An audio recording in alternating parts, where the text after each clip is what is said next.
the asymmetric Earth, decoding half-grabens and rift basins. Join us for a fascinating deep dive into the hidden geological structures shaping our planet's crust.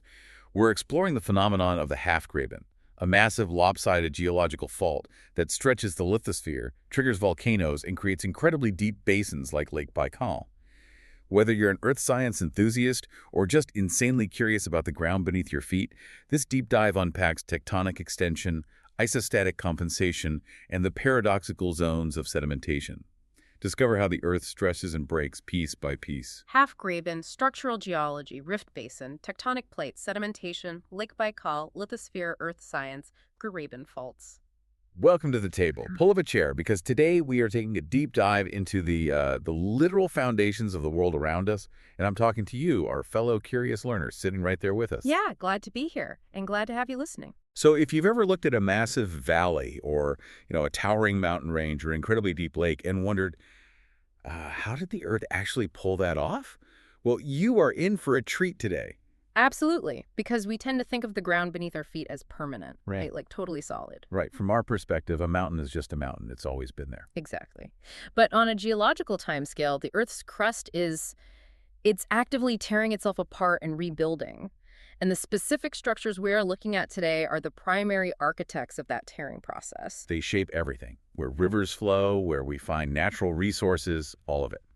So our mission today is to explore exactly how the Earth's crust stretches, how it cracks, and forms these massive lopsided valleys. And our source material for this deep dive is a really comprehensive Wikipedia article focused entirely on a specific kind of strange geological structure called a half-graben. Okay, let's unpack this, because if you know a little bit about earth science or structural geology, you might already be familiar with a standard graben. Right, a full graben. Yeah, a full graben, which is basically a depressed block of land that sinks down between two parallel faults. I always picture it like a slice of cake where the middle piece just drops straight down. That's a great visual. But today's star is the half-graben. Right. And as the name implies, it's bounded by a major fault on only one side, so it's lopsided. It's highly asymmetrical. And according to the reading, this lopsided cracking is everywhere. But to really grasp why it dominates the landscape, we have to look at the underlying mechanism. Which is rift extension. Exactly, Yeah. rift extension. Yep. This is all driven by plate tectonics. You have to imagine the lithosphere. So that's the rigid outer part of the Earth, the crust and upper mantle. Right. Imagine that rigid layer literally being pulled apart by tectonic forces deep within the planet. But the Earth's crust doesn't just snap evenly like a fresh cracker. It's messy. Very messy. Often, this rifting process targets areas of the crust that have already been weakened by much older, earlier geological activity. So it essentially takes the path of least resistance. It's finding those old scars in the Earth and just pulling them open. Pulling them right open.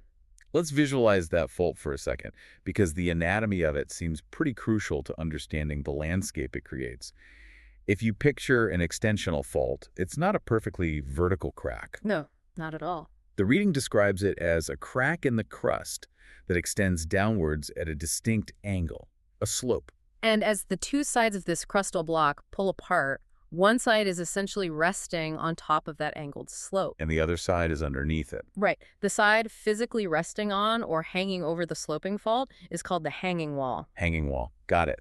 And the side underneath the slope is the footwall. Exactly. So as the stretching happens, that hanging wall slides downward along the slope of the footwall. Like sliding down a ramp. Yep. And that downward sliding is what creates the depression, the basin itself. But the mechanics of the stretching cause a pretty dramatic chain reaction deep underground, too. The crust is physically thinning out as it stretches. Right, behaving a bit like a piece of dough getting thinner as you pull it from both ends. Yeah, and as that crust thins and sinks to form the rift basin, something has to fill the void beneath it. Nature abhors a vacuum. Exactly.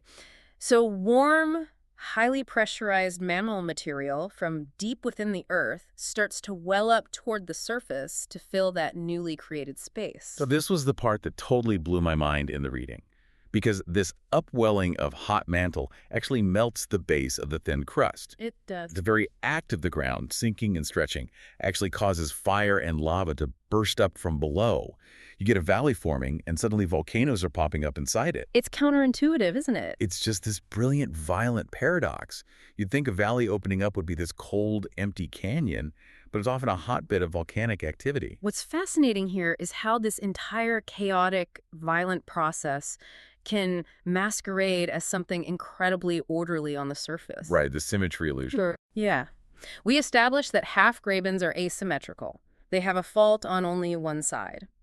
But if you look at many major extensional basins around the world, they appear to be perfect, symmetrical, full grebens. They look like that neat slice of cake dropping straight down between two parallel faults. But the source material points out that this is often just a geological illusion. An illusion built out of half-grabens.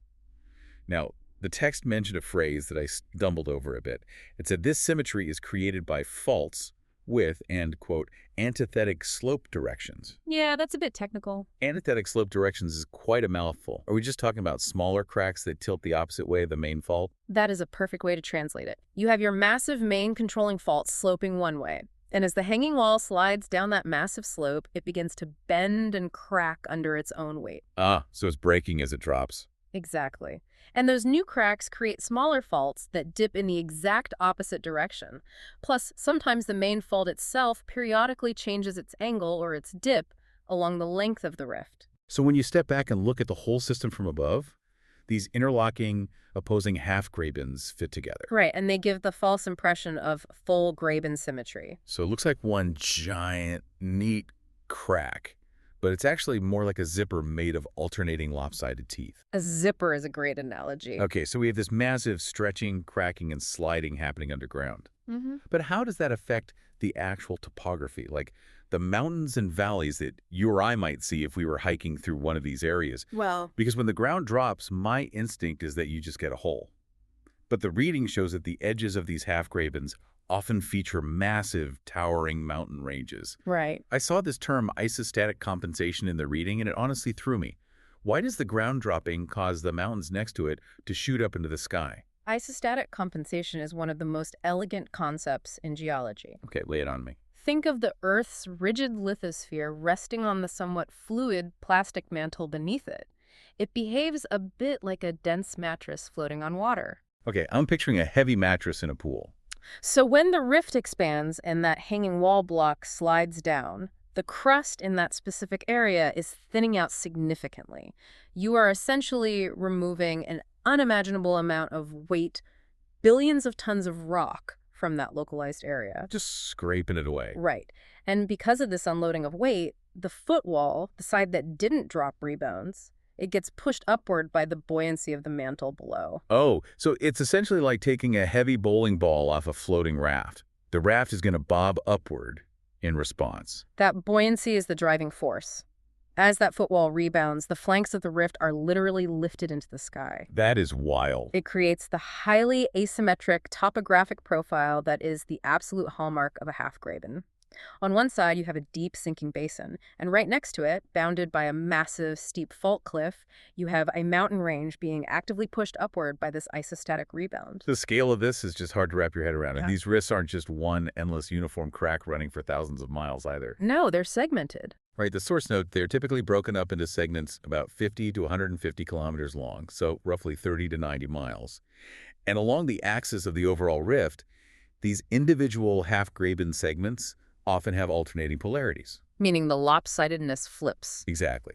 In one 50-kilometer segment, the major cliff face is on the east side.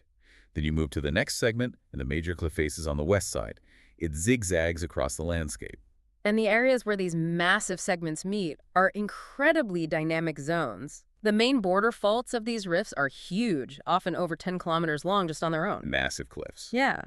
But when one major fault system ends and another begins with a different polarity, they don't always connect perfectly. They separate slightly, and in the space between them, the rock warps and bends to form structures known as relay ramps. I love the term relay ramp. It immediately made me think of a highway on-ramp. It's very similar in function. Because if you were a hiker standing at a relay ramp, you'd have these towering, unscalable fault cliffs on either side of you.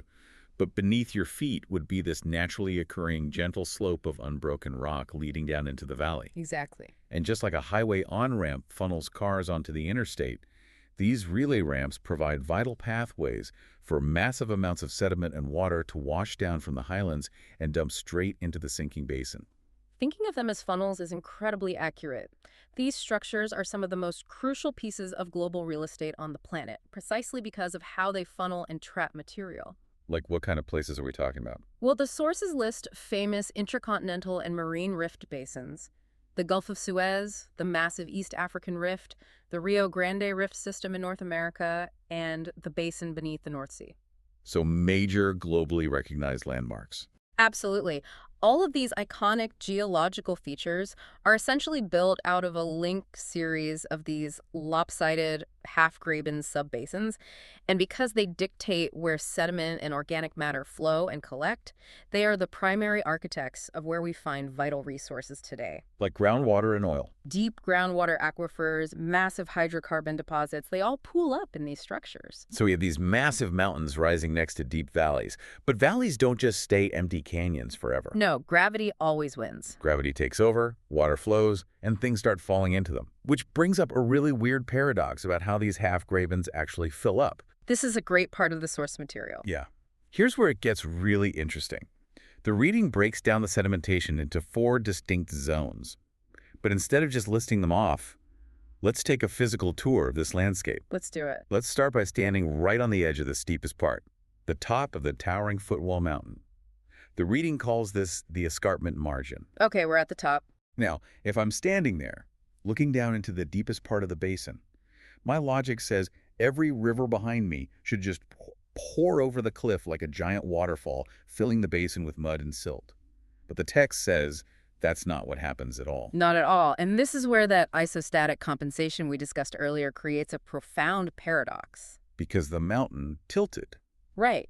The footwall mountain doesn't just lift straight up, it physically tilts away from the fault line as it rises. It slopes backward. So if you're a drop of water or a river forming on top of that mountain, gravity actually pulls you away from the rift valley, down the backside of the mountain. Exactly. Surprisingly little fine sediment or continuous river water actually crosses that major bounding fault to fall into the deep end. Wait, if the rivers are flowing away down the back of the mountain, how does the text also claim that this exact spot, the base of the cliff, has the highest rate of sedimentation in the entire half-graben? It seems contradictory, doesn't it? Yeah, how's it filling up so fast if the water's flowing the other way? Because it is the area subsiding, or sinking, the fastest. And it's located right at the base of a violently active, crumbling rock face. Ah, so it's not fine river med. No. Instead of slow, organized, fine river silt, you are getting kilometers of incredibly coarse, chaotic debris. The falling rocks. Massive blocks from catastrophic rockfalls. You get huge fan-shaped deposits of gravel and boulders called alluvial fans, forming right where confined, steep channels manage to break through the escarpment. So imagine a continuous, violent avalanche of boulders and debris piling up over millions of years. It's a fast-accumulating, chaotic zone. It's just a dumping ground. The deep end is basically just catching falling boulders. Okay, so let's hike over to the exact opposite side of the valley, away from the terrifying cliff. The safer The side. safe side. The side opposite the main fault goes by a few names in the text. The hinge margin, the shoaling margin, or the flexural margin. Since there's no massive fault cliff here, the slopes are very gentle. This is the shallow end of the pool. And this shallow end is where the bulk of the traditional organized sedimentation happens. Large, sprawling river systems can easily enter the basin down this long, gentle ramp. Right, because there's no backward tilting mountain in the way. Exactly. They build massive, intricate deltas where they finally meet the Rift Valley Lake. The sediment here is fine sand and mud, neatly organized by the flowing water. And because it's so gentle and shallow, you get totally different types of rock forming here. The sources mentioned littoral and sublittoral carbonate deposits. Geologist terminology. Yeah, to translate that out of geology speak, we're basically talking about shallow water environments where sunlight penetrates easily. Right, like a warm, shallow bay. Exactly. It's the perfect environment for algae, shells, and biological life to thrive and eventually lay down thick beds of limestone and carbonates right across from the side of the lake that is catching massive rock slides. The contrast is stark. And it's incredibly important for our modern world. Because those gentle sandy deltas and porous limestones on the hinged margin become the perfect sponges for trapping groundwater or forming oil reservoirs over millions of years. Because they're porous. Right. While the deep, oxygen-starved trench near the cliff face perfectly preserves organic muds that eventually become fossil fuels. It's a perfect system. That is amazing. Ah. Okay, moving along our tour, we reach the ends of the basin. The reading calls these the axial margins. The far ends of the valley. Right. These are simply the far ends of the long valley, typically low gradient ramps. Rivers enter here too, building deltas. But critically, they generate longitudinal currents. Currents running the length of the lake. Right. These currents can sweep fine sediment from one end of the long rift lake all the way to the other, distributing material along the valley floor like a slow-moving conveyor belt. In between all these neat zones, we also have to account for the chaotic spaces, what geologists call accommodation zones. Like the relay ramps we talked about. Relay ramps are part of it, yes. Accommodation zones represent all the mangled spaces between adjacent shifting half-grabens. Because you have massive blocks of earth twisting, dropping, and alternating their polarities, the space between them gets heavily deformed. Just crumpled up. Yeah. You get localized areas pulling apart, areas getting squished together in compression, and strike-slip faults where blocks just grind past each other horizontally. It creates an incredibly complex puzzle on the ground. And the source emphasizes that this structural framework is really just the blank canvas. Yes, the environment paints the picture. Exactly. What actually gets painted on that canvas, the types of rocks that eventually form, is dictated by the local climate and water chemistry. Right. A half-graben forming in a tropical rainforest with intense rainfall and deep overflowing lakes will leave a completely different geological fingerprint than one forming in an arid desert where the lake periodically dries out and leaves behind salt flats. And to really ground all this theory in reality, the source provides an ultimate case study, an extreme example that shows just how massive these structures can get when left to their own devices over deep time. Lake Baikal. Lake Baikal in Siberia, Russia. If you want to see a half-graben system pushed to its absolute limits, Baikal is the gold standard. The numbers associated with Lake Baikal are just staggering, just looking at the dimensions provided. The lake itself is 630 kilometers long. That's nearly 400 miles. 400 miles long, and 80 kilometers wide. It's a massive scar on the surface of the Earth. The surface dimensions are huge, but the depth is where it becomes truly anomalous. The water in Lake Baikal is about 1,700 meters deep. That's over 5,500 feet of water, comfortably making it the deepest freshwater lake in the world. But that 5,500 feet of water is nothing compared to what lies beneath it. The actual basin, the depression created by the dropping hanging wall, is filled with a mind-numbing 6,000 meters of accumulated sediment. Yeah. That is 20,000 feet of mud, rock, and debris. It's incredible. And that 20,000-foot column of sediment is a phenomenal tape recorder of the Earth's history. It acts like a giant trap, capturing the climate history, the biological shifts, and the geological events of the region over millions of years. It just catches everything. Everything. And Baikal perfectly illustrates the evolution of a rift basin. It didn't start out as this one massive 400-mile-long gorge. Its history began as a linear chain of isolated, relatively simple half-grabens, exactly what we've been describing. So it started as just a string of lopsided puddles, geologically speaking, and merged into this behemoth. As the rift aged and tectonic forces relentlessly pulled the lithosphere apart, extensive deformation developed on both sides of the growing lake. It got more complex. That's right. Over immense periods of time, that ongoing stretching converted those initial simple half-grabens into much more complex, deeply asymmetric full-grabens. And tying it back to a point we made earlier about fire and lava, the Baikal system also includes small quaternary volcanoes. I noticed that term quaternary volcanoes, meaning these aren't ancient dinosaur-era volcanoes. No, relatively new. In geological terms, the quaternary period is basically yesterday. Yeah. It covers the recent ice ages right up to today. So this proves that mantle upwelling is still an active threat there. Definitely. The crust thinned out so much to make room for 20,000 feet of sediment that hot mantle breached the surface and created relatively recent volcanoes right alongside the deepest, coldest lake on Earth. It's spectacular. It really is. And Baikal isn't a lone anomaly. The sources hit us with a rapid-fire list of other examples to show how ubiquitous this mechanism is. You have the Albuquerque Basin in the United States. The Albuquerque Basin is a fantastic example because of the sheer amount of stretching involved. The cross-section data in the reading notes a massive amount of extension, up to 28%. 28%. Imagine taking a piece of the Earth's crust and stretching it by nearly a third of its original length. You can clearly see the half-graben geometry trapping what the text calls pre-rift sediments from the Paleozoic and Mesozoic eras. And to give that some time context, the Paleozoic and Mesozoic eras cover everything from the explosion of early marine life right through to the end of the age of the dinosaurs. That's really old rock. Yeah. So as this rift opened up during the Middle Miocene and early Pliocene, which is just a few million years ago, it was basically swallowing up much older land masses, trapping dinosaur-era rock layers inside this newly formed lopsided valley. It creates a layered history book. You also have the Newark Basin, an early Mesozoic half-graben on the east coast of the U.S. From the Pannonian Basin in Hungary to the Taipei Basin in Taiwan to the Aras Trough in Ireland. They're everywhere. Globally distributed, sitting silently beneath our feet, holding our oceans, directing our rivers, and shaping the mountains we build our cities around. So what does this all mean?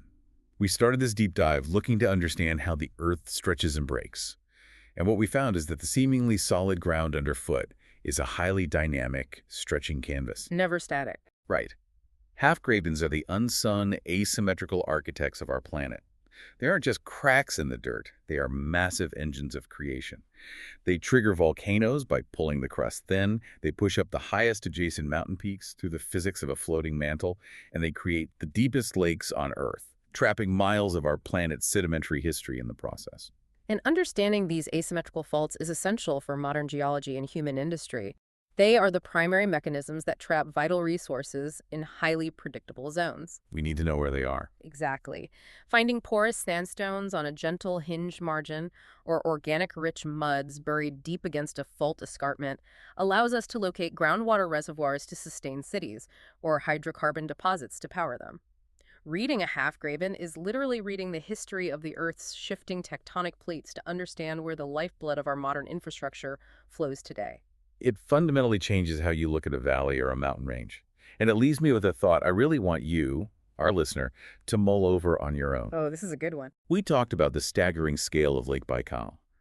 We know it started out as a simple, segmented chain of lopsided half-grabens, only to deepen by 20,000 feet of sediment and evolve into a massively deformed system over millions of years. Right. So imagine the active, younger half-grabens that are just forming today. Places where the crust is just starting to stretch thin, where the first alluvial fans are just starting to dump gravel off a newly lifted fault cliff. Just at the beginning of the process. Exactly. Yeah. Imagine what those seemingly small valleys might look like to whoever or whatever is studying the Earth millions of years from now. Right. Will they be looking at a new 20,000-foot deep lake? Or maybe an ocean that finally split a continent in two? The Earth is never finished. It's just moving too slowly for us to see the final product. Really gives you a new perspective on deep time. Thank you so much for pulling up a chair and joining us for this deep dive. Until next time, keep looking down and keep wondering what's shifting right beneath your feet.